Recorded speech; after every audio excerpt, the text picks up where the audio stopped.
Welcome back to Stargirl. This is season 2, episode 3, Summer School, chapter 3. Again, I'm not sure how I'm feeling about the naming system, but hopefully this whole season not summer school. I don't know. Like, hopefully it's half season. I don't know. I whatever. Last time we saw the introduction of Jenny, the Green Lantern's daughter. She was looking for her brother. By the end of it, I guess the lantern broke, it exploded, whatever. Point is, she was the lantern, so she has it inside of her anyways. And then she just left. So it was I can't say it's a filler episode because plot progression did happen. We had stuff with Cindy.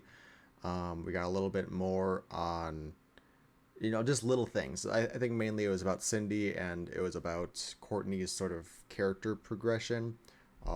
Her getting over the fact that she isn't who she thought she was, getting over her jealousy and sort of her inadequacy, I guess. Also introducing the Shade. How can we forget about him? So I'm just very excited to see where we go from here. I really have no expectations, so let's just get into this episode and see what happens. Okay. Not Dr. Weird. Oh, I thought it was Dr. Weed. The Seven Soldiers, something we haven't really talked about. Wait, this is Pat 11 years ago? Hey, Johnny. Oh! John. You're doing with the pen? Is this the night they die? They got Solomon Grundy. What? You need backup? You got him. Sorry, Pat, just Johnny. But Wildcat, we're talking about the entire ISA now, right? Members only, Sylvester insisted. Oh my god. But also just the way they threw with Wildcat here? What the fuck? When I get back, we'll have that eggnog, okay? You're not coming back. So I guess it's the Thunderbolt episode. That's the only thing I can think of. And there's Mike. Okay. I really hope it's his friend, Jakeem. I think it'll be really comics accurate and plays into the fact that they're trying to recruit Mike to the ISA. Something you need to be worrying about, Mike. Poor Mike. Yeah.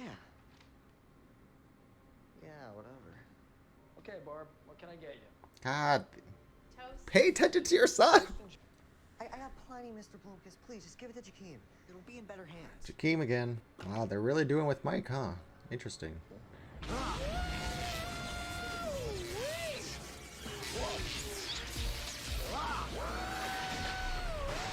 Oh my god. So cool. In my native homeland of Bodnesia. Bodnesia? Start small. I'm thirsty. I wish I had some water. I... Mint. It's Monkey's Paw. Beth, he had a falling out with him after he helped her Yeah, defeat the JSA. if he left, then I know he's bad news. he could be turning over a new leaf. I think I it's a... watched him kill Dr. Midnight. Oh. Get out! Oh. That's right. Well, that makes it personal. That means find out where the Shade is hiding. Because I was going to say, like, maybe it's a red herring. You can't punch it. And Then what? Mr. Goodin? Not going to kill him. I don't know yet. I love the morals of this show, like the moral implications that we have to deal with.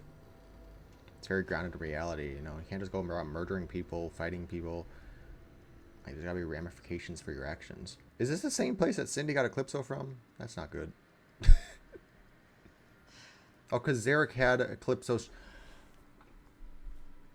Shade is looking for Eclipso? No, bitch. It's Eclipso's gem. He's looking for a fucking Eclipso. But also, why? Is this what you're looking for? No! This bitch! It's Eclipso. But why? I feel like it's a red herring. Because there's a reason he left the ISA. Bruh, the lighting is so good. What the fuck? Once we find him.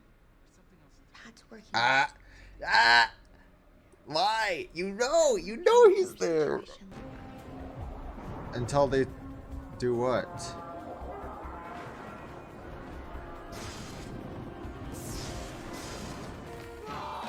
I mean, as long as they don't get hurt, I guess. Guess who's the newest member of the Justice Society? No, no. Me. Mike is so young is the problem. Like, that's... Give me that. Hey. Last wish. That I'd find a new friend. Mike, why him? You know how it works. I can only pick someone like me to be partners with. Someone who feels completely and utterly alone. Like, I get it, but we had to have some base rules. Like, just keep it tame, Hey. you know?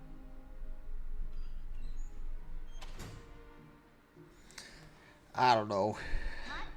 We've come to a decision. Hey, this is not a group discussion, okay? Mike deserves to be in the JSA. We voted. Just call me Mikey Thunder. Let me No. handle this. Also, that's terrible.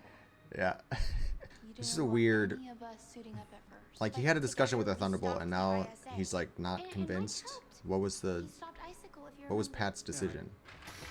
Yeah, there we go. This is how we do it, you know? Mike uses it, but we collectively come up with the wishes. Yeah, because if they ask for the shade, it'll just take him to like a tree or something, right? Let's go. Whoa. Locate. Remember? Locate. Yeah, that was the deal, remember? You agreed to it. And it's safer that way, for everyone. No. Come on, man. Don't bench me now. Mike, you're literally 14. We need to have like a serious discussion with Mike. Like, Mikey Thunder. I'm unconscious, just like Sylvester did. and then what?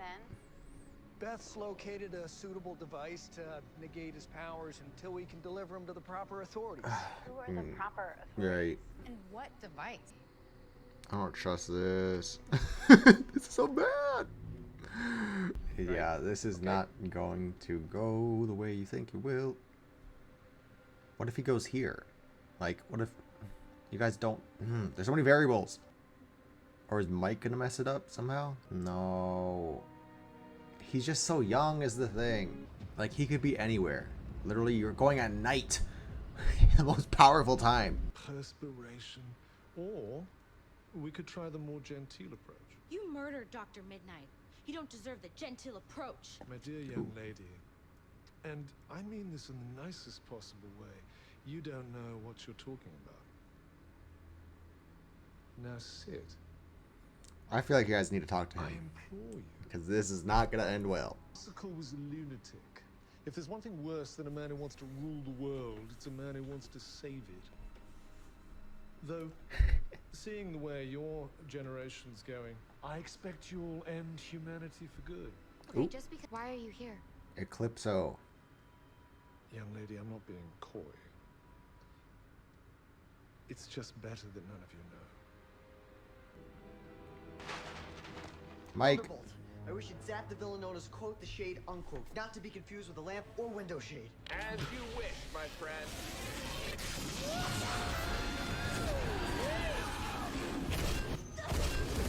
Oh my god.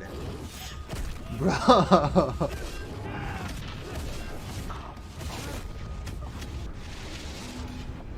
Oh my god, he's so cool. Interesting. I wonder why he wants Eclipso. I feel like he's not... I feel like he's trying to destroy it.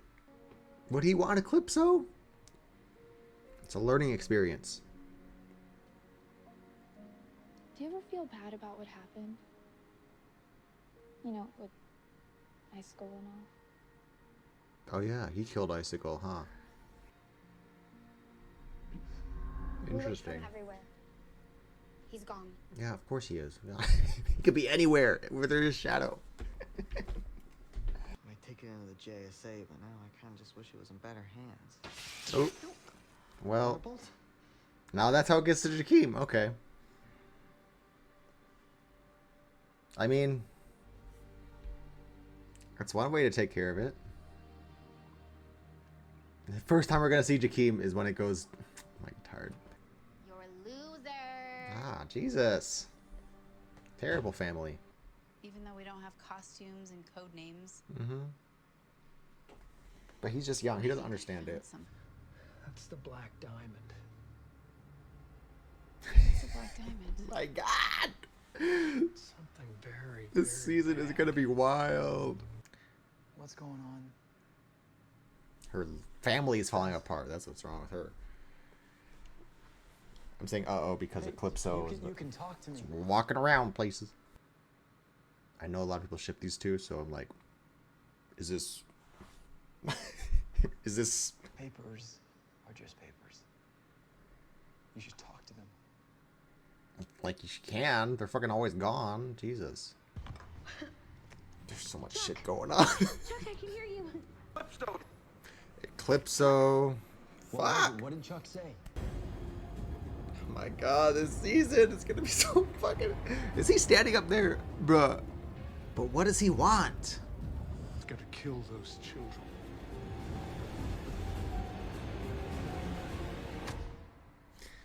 That's confirmation.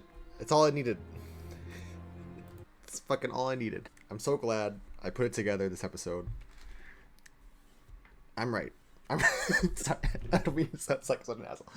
I think like that last line pretty much confirms for me that Shade is trying to destroy Eclipso or something. You know, he's trying to he wants Eclipso just to keep it away from the wrong hands. That's why he was with the ISA for a time, because they had Eclipso somewhere. And then, you know, during that tea time speech, or, you know, their discussion there, where he's saying, he to them like, it, you know, it's crazy for people to want to rule the world and to save it. So, like, just that thought process and what we know about Eclipso, it feels like him and Eclipso have different ideologies, so that makes me think he doesn't want it for selfish reasons. He wants it to do stuff. And then at that last line there, he's gonna kill those fucking kids. Like, he is definitely a good guy, or an anti-hero, I should say. You know, he's not working with the heroes. It'll probably be easier, but like I also get it because these kids are kind of very gung-ho about things. So I get where he's coming from. I love his power set. Visually, the VFX for it were so interesting and so cool. The CG mixed with like the prop work in that scene where they're, you know, flipping everyone upside down and, you know, pulling the chairs up and shit like that. That was all really neat. So that's what the plot is, huh? Cindy's reforming the ISA, our new generation of ISA, with Eclipso. She's fighting Eclipso also, though, because she's not possibly strong enough. And then we have Shade, who is trying to get Eclipso to destroy it. And then we have the JSA doing JSA things. I don't know how it's going to end, though. That's the only thing. You know, I can see people dying here. I don't know about our main four, but I feel like, you know, Pat might actually be on the chopping block. That was one of the things that people had when this was getting put on the CW, is like, how can they afford Luke Wilson? I feel like an easy way would be kill him off. But also, I like him as a mentor figure, and there's so much more story with him, and, you know, he has such history to him. Killing him off would be such a waste of his potential and like his, you know, his knowledge. But I mean, it's possible, I guess. But like, more realistically, when I mean people getting killed off, like, I could see Shade dying for the greater good, you know, sacrificing himself or something. I could see Cindy dying because she's taken over by the Calypso gem. There's so many variables still, though. God, my mind is everywhere right now. So in the summer school class, they're just out there talking about JSA shit, and Isaac's hearing. So I'm wondering, does he know anything, or is it just kind of like, wait, what is that? What were they saying? Either way, he definitely heard what they were saying. It's just a question of, does he recognize and acknowledge it? Does he know what they're talking about? We had Jakeem finally at the end, confirmation that he gets it, which is, I think it's more of a nod to fans. I feel like he's not going to be joining up with the team at all. I feel like it's just kind of like, hey, you know, if you read the comics, here's it is. So that's neat. I feel like they're not going to include him because, again, too powerful. Like, it would create this weird jealousy thing with Mike. We haven't even been introduced to this character besides name dropping him every once in a while.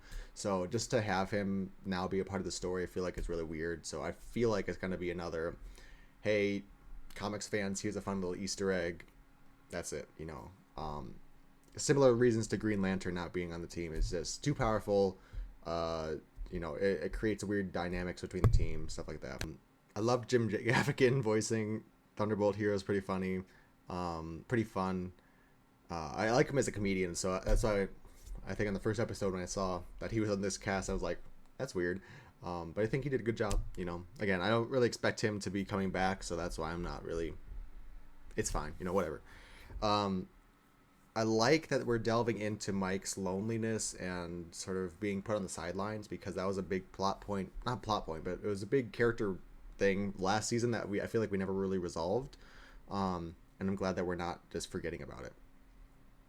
Because you know, he's always been sort of an outsider, you know, for one thing, just like merging the two families, Courtney and then Mike, you know, both their parents getting married and stuff, that can obviously be a really hard thing to get over. And, you know, there was a little bit of tension between them too, because Courtney was taking over Pat's time and he felt like he was being ignored.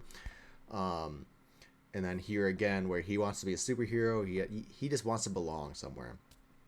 And I feel like we need to have like a long discussion about why he can't be on the team, but he can, you know, like, cause it's hard because he's just a teen, you know, he's like 14, whatever, you know, he's 2 years younger than Courtney, I think is what it is. So he's a child. So we can't just keep telling him things because it's not going to stick in his mind. You know, he doesn't understand it. So we need to like have a sit down and be like, hey, here's why, you know, here's what we can do.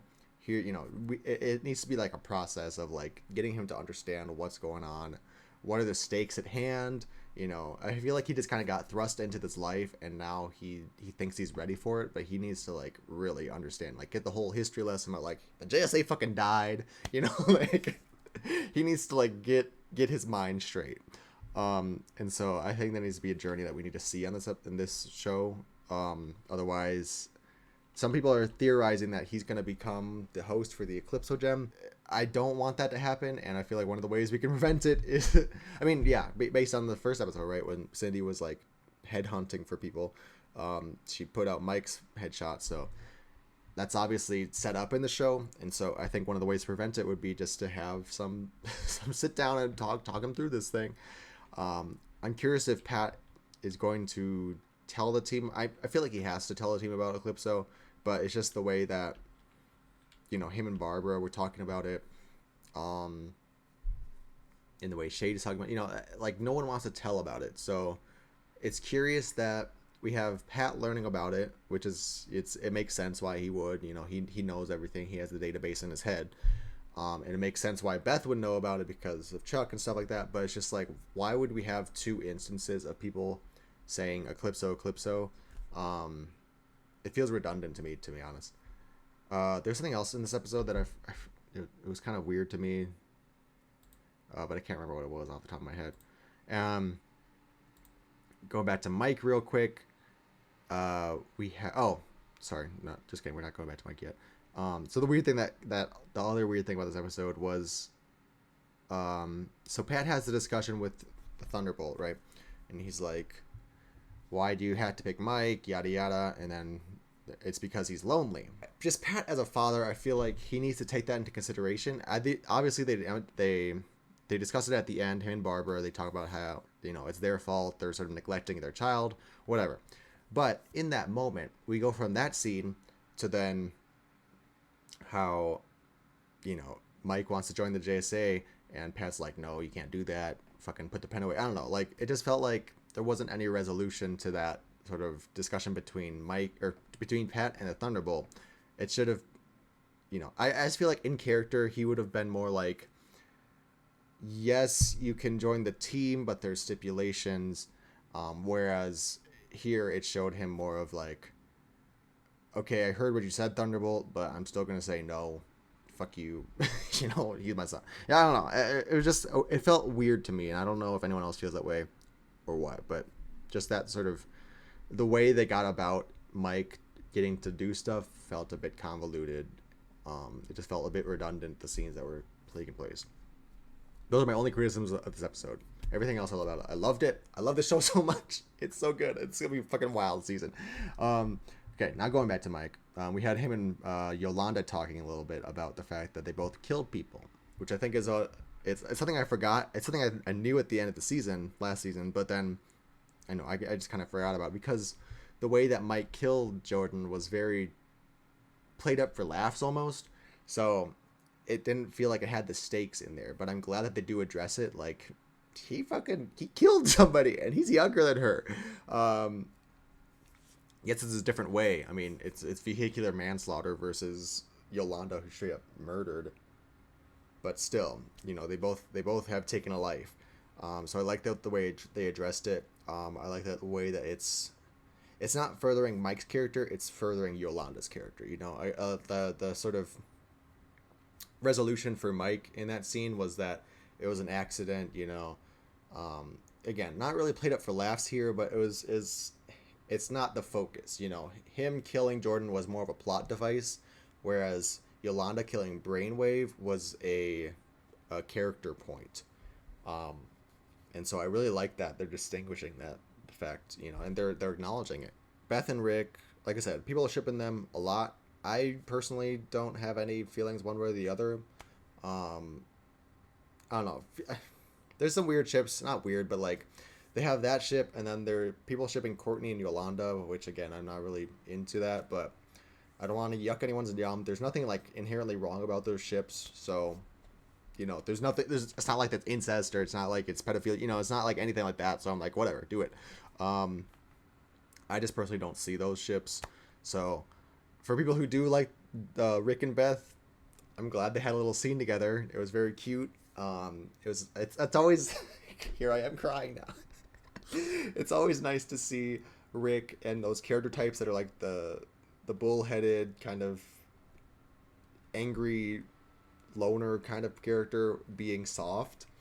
So I really appreciate that scene with him and Beth because like we know him as this emotionless kind of asshole, not asshole, but he's just like the weird outcast kid that nobody likes, and he's failing school and whatever, but here he is trying to be a good person for his friend, a good friend. So I really like that scene. Platonically for me, for other people, if it's a ship thing for you, love that for you. I already talked about Shade and Calypso. The intro scene is kind of weird. They're just really throwing out cameos now. This fucking Ted Grant was finally right up front and center. What else? In the beginning scene, they did show a picture of the 7 Soldiers of Victory again. Which I still haven't read that story in the comics, but I've heard about it a little bit more and done a little bit of research on it. I guess it has to deal with time travel. So it makes me wonder. That was one of the big plot point theories for last season, was that Pat looks the same as he does. He's looked like the same for the last like 20-30 years or something. And then also there's a black and white photo of him. So like there's theories that Pat is some sort of time traveler. It's carrying over to this season because people are thinking that Starman is from a different Earth. Which again, it's so crazy, it might just happen. I feel like there's too much shit going on for Starman to be a major plot point for me personally, to like have other Earths be a thing. Obviously, spoiler alert in case people care. But Jay Garrick, John Wesley Shipp, Jay Garrick what is it called? He's gonna be in this season, so there is that much. Is it going to be whatever the Earth 2? I don't know which Earth he's from now because Crisis on Infinite Earths. This is Earth 2 that we're on. So is it going to be Earth 3 Jay Garrick or whatever Earth he's from, or is it going to be him portraying Jay Garrick from this Earth in a flashback kind of thing? I have no idea.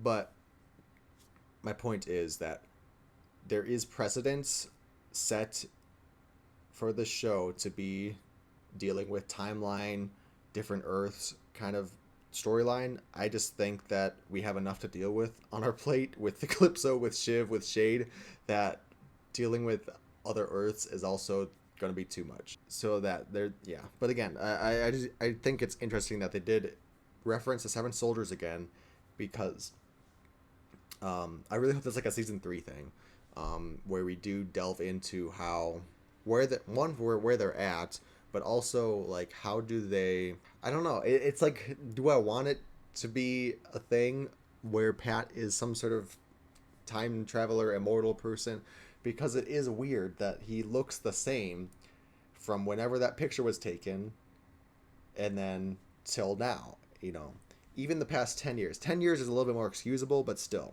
if the fact that Starman went from a child to Joel McHale in his lifespan, but Pat was always Pat, Pat was always Luke Wilson. That's what's weird to me. So there is precedence for it to be like some sort of time shenanigans, but also I just feel like there's too much shit going on in this show that to have that would be too much for me, unless we deal with it next season somehow, and then it like colors the rest of the seasons like, oh yeah, now it's explaining everything.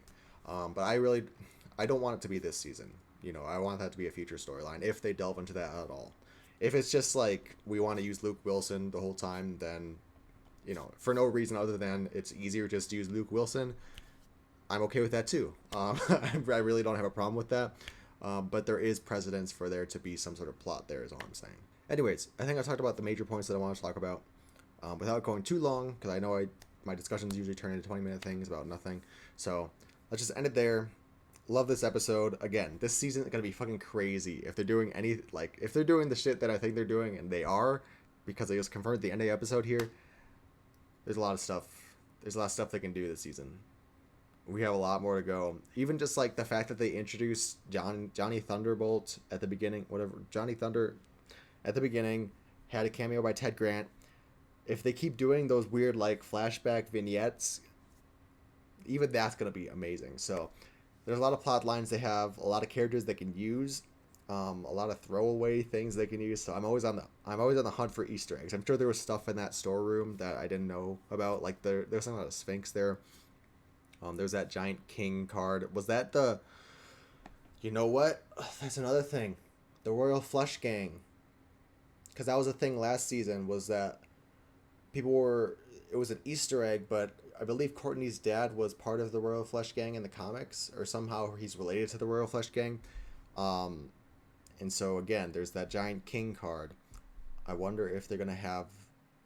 Would they call back to that? Would they introduce that? They finally got the pen to Shaquem when I thought they wouldn't do it, but they did it. So maybe they will. This show has a way of surprising me with how comic accurate they are. So that's a thing. But yeah, there's like, oh my god, I'm gonna talk too much.